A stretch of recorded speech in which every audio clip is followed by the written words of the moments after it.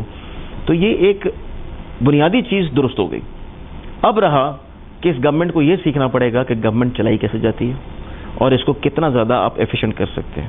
یہ اس پروسیس سے گزر رہے ہیں. اس پروسیس میں آبویسلی کہ ان کی اپنی لرننگ بھی شامل تھی. میں سمجھتا ہوں کہ یہ گورنمنٹ جو آج سے 2 سال پہلے تھی, آج یہ وہ نہیں ہے. آج اسے بہت زیادہ سمجھدار ہے. آج ان کے منسٹرز کو, ان کے ایڈوائزرز کو پتہ ہے کام کیسے ہوتا ہے, کیونکہ وہ بھی پہلی بار آفس میں آ رہے تھے. سب کی میرے خیال میں کہ اندر سے خواہش یہ تھی کہ ہم بدل دیں گے, لیکن بدلنے کے لیے صرف کہنا ضروری نہیں ہوتا, آپ کو ایک سسٹم کو سمجھ کے اس پروسیس کو انڈرسٹینڈ کر کے آپ اس کو چینج کر سکتے ہیں. تو میرا ذاتی خیال ہے کہ وہ پروسیس میں جتنا ٹائم ان کو دیا جانا تھا وہ ہو گیا ہے پورا. میرے نظریے میں 2 سال بہت ٹائم ہوتا ہے. یہ 3را سال بہت اہم سال ہوگا اس گورنمنٹ کا, کیونکہ اس سال میں جتنے یہ اقدام اٹھائیں گے آپ کو 5-6 سال میں اس کا رزلٹ نظر آئے گا, اور اس کا رزلٹ نظر آئے گا تو پھر اگلے الیکشن میں آپ کو ان کا موقع ملنا ہے یا نہیں ملنا ہے اس کا فیصلہ بھی ہوگا. سو یہ وہ ساری چیزیں جس کے مطابق میرا یہ خیال ہے کہ 2021 کیلنڈر ایئر آپ کے لیے بڑا ہی کرٹیکل کیلنڈر ایئر ثابت ہوگا. اور اگر وزیر اعظم اور ان کی تمام کابینہ اور ان کے تمام منسٹرز, تمام SCPMs, تمام ایڈوائزر وہ یکجوئی کے ساتھ ایک فوکس کے ساتھ کام کریں, سو پاکستان کی تقدیر بدلنا مشکل اتنا نہیں ہے. اس کو مشکل ہم خود ہی بناتے ہیں, ہم اپنے ویسٹڈ انٹرسٹ میں اس کو مشکل کر لیتے ہیں. ادروائز مجھے بتائیں دنیا میں کتنی ایسی کنٹریز ہیں کہ جو اپنا اگا کے اپنے لوگوں کو کھلا کے پورا کر سکتے ہیں. بہت کم ایسے ممالک ہیں. آپ کوئی بھی چیز اگائیں آپ کو کھانے پینے کی قلت نہیں ہے, ٹھیک ہے. پانی کی قلت ہماری بیڈ پلاننگ کی وجہ سے ہے, اس لیے نہیں ہے کہ پانی موجود نہیں ہے. باوجود پانی کا ضیاع کتنا ہوتا ہے, کتنا ہم نقصان کرتے ہیں, کتنا ہم نے انڈسٹری کو پرائیورٹائز نہیں کیا ہوا. کیا پاکستان میں شوگر گرو ہونی چاہیے جو کہ اتنی زیادہ پانی کی جیسے کہتے ہیں کنزمپشن کرتی ہے, یا شوگر آپ کو امپورٹ کرنی چاہیے انسٹیڈ کہ آپ اس کو پروڈیوس کریں. بہت ساری چیزیں ہیں جن پہ فوکس کرنا چاہیے.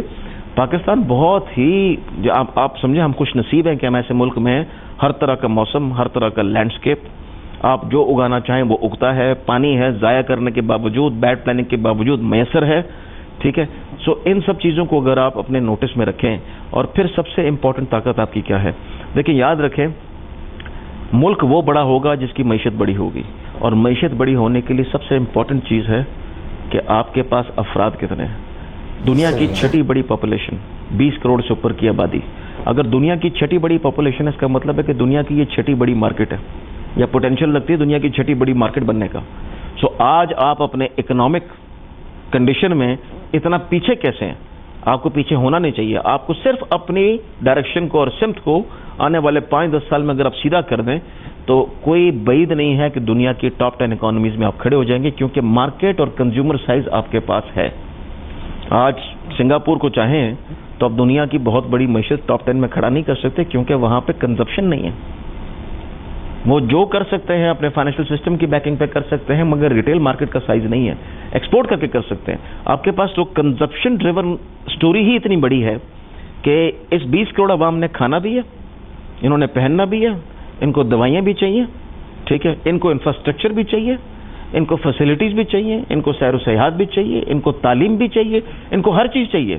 تو جب اتنی بڑی مارکیٹ ہو, اس کے باوجود آپ غلطیوں پر غلطیاں کرتے جائیں اور ملک کو پیچھے لاتے جائیں, تو خرابی پالیسی میکرز میں ہے, خرابی آپ کی اس انٹینٹ میں ہے جس میں جا کے آپ بھرپور طریقے سے کوشش نہیں کر رہے کہ آپ اس ملک کو ایک صحیح سمت پہ چلا دیں. GS کیپٹل کے حوالے سے ہم نے خود بھی دیکھا ہے, اخبارات میں, پاکستانی میڈیا میں, انٹرنیشنل میڈیا میں یہ باتیں آتی ہیں کہ جب آپ یہاں کے گورنمنٹ آفیشلز کے ساتھ جاتے ہیں کسی بھی کنٹری میں, اسپیشلی US میں, تو وہاں کی کمپنیز انویسٹمنٹ کے حوالے سے اپنا ایک بڑا پازیٹیو امپیکٹ بھی شو کرتی ہیں اور وہ امپلیمنٹ بھی کرتی ہیں چیزوں کو. تو اب آگے آنے والے دنوں میں کیا پلاننگز ہیں اوورسیز پاکستانیوں کے لیے, آپ کیا اپرچونٹی دیکھتے ہیں, یا وہاں پہ جو دیگر کمپنیز موجود ہیں ان کے حوالے سے آپ کیا سوچتے ہیں کہ وہ مزید کیا چاہتے ہیں کہ پاکستان میں کون سے ایسے سیکٹرز ہو جدھر وہ انویسٹمنٹ کو بہت آسان سمجھتے ہیں؟ دیکھیں میرا یہ خیال ہے کہ میں آپ کو صرف کچھ اسٹیٹسٹکس سناتا ہوں, پھر میں آپ کو آتا ہوں کہ GS گلوبل نے کیا کیا اور ہم نے کس طریقے سے US کی مارکیٹ کو کیپٹلائز کیا, یا ہم نے کیسے یورپ کی مارکیٹ کو یا UK کی مارکیٹ کو کیپٹلائز کیا. دیکھیں سب سے پہلے اس کنٹری کی اسٹاک ایکسچینج کو اٹھائیں اور دیکھیں اس میں جو کمپنیاں لسٹڈ ہیں ان کا ایوریج ریٹرن آن ایکویٹی وہ 20% سے اوپر ہے. ڈیویڈنڈ ییلڈ آج کل کے حالات میں بھی 5 اور 6% کے درمیان میں. یہ وہ نمبر ہے کہ دنیا میں بہت ہائی گنے جاتے ہیں. اسی لیے یہاں کی جو کمپنیز کی پرفارمنس ہوتی ہے، ڈسپائٹ کہ ہمارا پولیٹیکل رسک ہائی ہے، ہمارے پہ سیکیورٹی رسک بہت ہائی گنا جاتا ہے، اس کے باوجود اتنا انویسٹر نہیں آتا، ان کے نہ آنے کے باوجود 6 بلین ڈالر سے اوپر کی یہاں پہ سرمایہ کاری اسٹاک ایکسچینج کے اندر ہوئی ہے فورن انویسٹرز کی، جس میں دنیا کے سارے بڑے فنڈوں نے اس میں انویسٹمنٹ کر رکھی ہے اور زبردست قسم کے ریٹرن بنائے ہیں۔ جو ریٹرن وہ اپنے ملک میں سوچ نہیں سکتے، وہ یہاں پہ آ کے ان کمپنیز میں وہ ریٹرن انویسٹ کر کے کماتے ہیں۔ سو سیکٹر آپ کوئی بھی اٹھائیں، بھلے کنزیومر ہو، بھلے فارماسیوٹیکل ہو، بھلے وہ ٹیکسٹائل ہو، بھلے وہ آٹو ہو، ہر ایک کا اتنا زیادہ پوٹینشیل ہے، سوائے اس کے کہ ہمیں اپنی نیریٹو بلڈنگ کو صحیح کرنا ہے۔ اور وہ نیریٹو بلڈنگ صحیح کیسے ہوتی ہے؟ جب میرے جیسے لوگ اٹھ کے، آپ جیسے لوگ اٹھ کے، اور جو لوگ یہاں پہ بزنس کو چلا رہے ہیں، یاد رکھیں پاکستان میں quality of management is top class.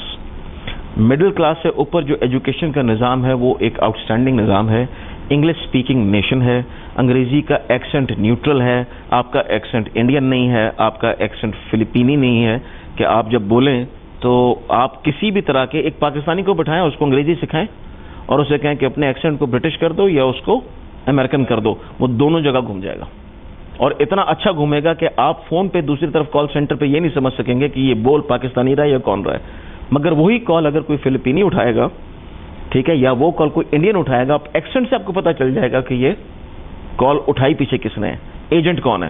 سو آپ کے پاس اتنی زیادہ اللہ کی دی ہوئی جسے کہتے ہیں سہولتیں ہیں، صحیح آپ نے کیا کرنا ہے، آپ نے اپنے ملک کا امیج ٹھیک کرنا ہے۔ اس امیج کو ٹھیک کیسے کر سکتے ہیں؟ سب سے بڑے امبیسڈر آپ کے ملک کے کون ہیں؟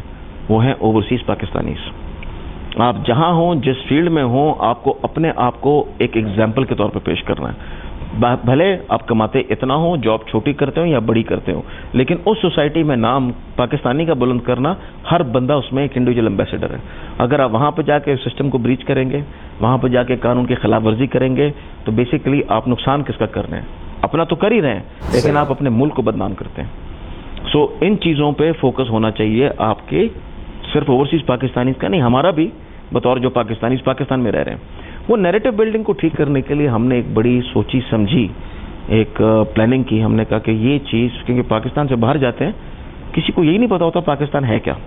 پاکستان سے ان کے ذہن میں ایک امیج آتا ہے کہ اچھا نہ سڑکیں ہوں گی، نہ ایئرپورٹ ہوگا، لوگ پھر رہے ہوں گے، کسی نے کلاشن کو پکڑی ہوگی، کسی نے گن رکھی ہوگی، کوئی تلوار لے کے گھوم رہا ہوگا، مسلسل یا ڈاکے پڑ رہے ہوں گے۔ آپ مجھے بتائیں کہ آپ اگر پاکستان میں رہتے ہیں، کم از کم میں رہتا ہوں، میرے بچے یہاں پڑھتے ہیں، میرے گھر والے رات کو گھومتے ہیں، دن میں جاتے ہیں سیر و سیاحت کے لیے، ہم کہاں کہاں نہیں چلے جاتے۔ یہ جو ہوا بنا ہوا تھا کہ پاکستان میں دہشت گردی ہو رہی ہے، ضرور ہوئی ہے، وہ بھی ایک بیک لیش تھا، کیونکہ 9/11 کے بعد افغانستان میں جو کچھ ہو رہا تھا اس کا بیک لیش ہم پہ آتا تھا، کیونکہ ہم پارٹنرز تھے ان کے اس وار میں جو کہ امریکہ کی تھی۔